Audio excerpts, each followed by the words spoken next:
Hi there, thanks for tuning in. This week's episode, I want to give you some examples on how to organize school paperwork or school records.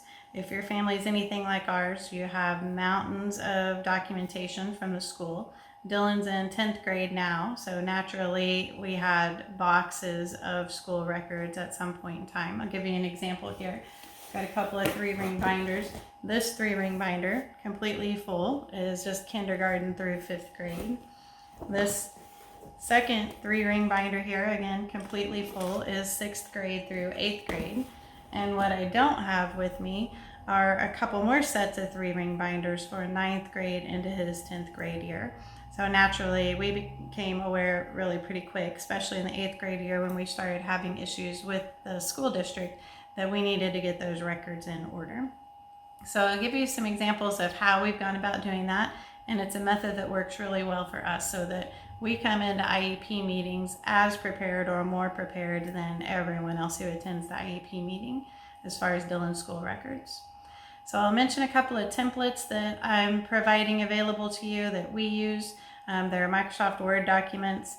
I'll have them on my Google Drive, and I'll have the link to the Google Drive in the video description for this particular video. So if you're interested in using a template like that, you can easily access it and download it. And again, it's a Microsoft Word document, so you can edit it to whatever suits your needs, if there's a particular thing you think you want to do just a little bit different. So let's just jump right into it and let me show you the technique we use for organizing Dylan's school records.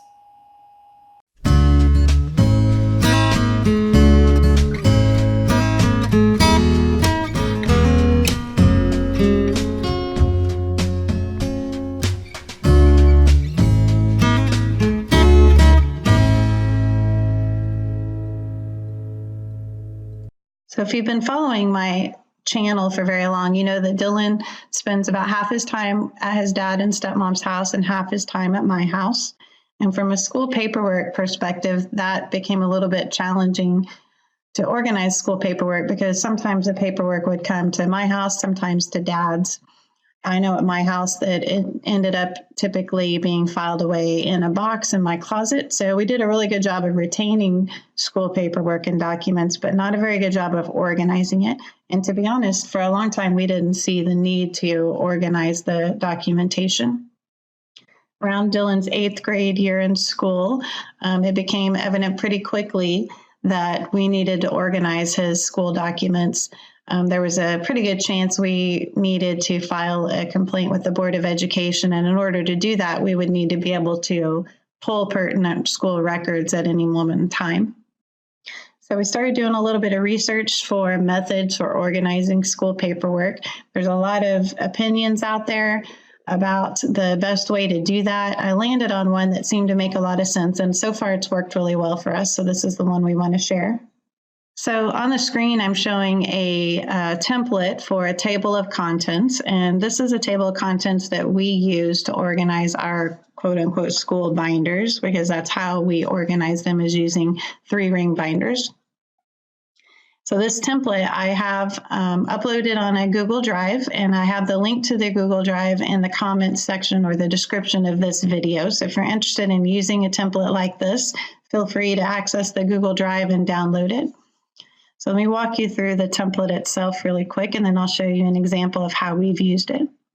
So it's separated by a few columns here. The first column is the flag column, and that's what we use to distinguish which tab divider the document sits behind. The date column is specifically the date of the document, or the date the document was dated.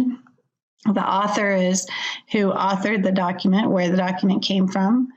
The type is the type of document it is, and the significance column is a way where we can give a high-level description of what that document was pertaining to. So again, this template is on my Google Drive, free for you to download. Feel free to do that, but let me show you an example of our table of contents and how we've utilized it. Okay, so here's an example of a table of contents we use for our binder, and again, this is the filled-in version. You'll notice under flag, we've got a identifiable tab divider. For date, this is the date that the document was dated. The author, whether that's something that was authored by us as the family. We've got a document from the pediatrician, school authored documents, those are here. The type of document, this is, for example, we wrote a letter of concern to the school district that came from us. A document from the school, a written notice. A document from the school, a seclusion and restraint documentation down here. And again, we keep this all in chronological order, and that's what we found to work best for us. Not trying to group documents by the type, but really keep everything in chronological order and let the table of contents show you where to find that particular document. We found that that works best for us. And then lastly, on the significance column, this column describes what at a high level that document was pertaining to. So the family letter of concern, I give a little description there. The pediatrician recommendation, the written notice from the school. This is where this information is really helpful, especially over time. You start to forget or have a difficulty recalling particular team meetings and what was discussed. So at a very high level, I put some notes in there of what was discussed in that particular team meeting and what was documented in that written notice. So I'll scroll through here and show you a couple of other tips. I do color code things that I want to stand out or be able to visually identify quickly, like the seclusion and restraint documentation. Suspension documents, those are highlighted and bolded so that they're easily identifiable.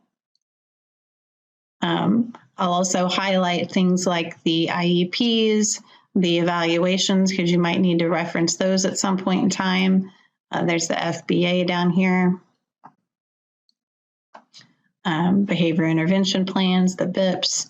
So this is an example of how we've used that, but you notice that over time, this table of contents is going to be really handy if you need to quickly reference a particular document. The last time you had an IEP, the last time you had a team meeting and the written notes from that particular team meeting, etc. And again, this is a Word document, so you can build on it by filling in the fields each time you add a new document to your binder, and then just reprint out your table of contents and put it in your binder, and you're good to go.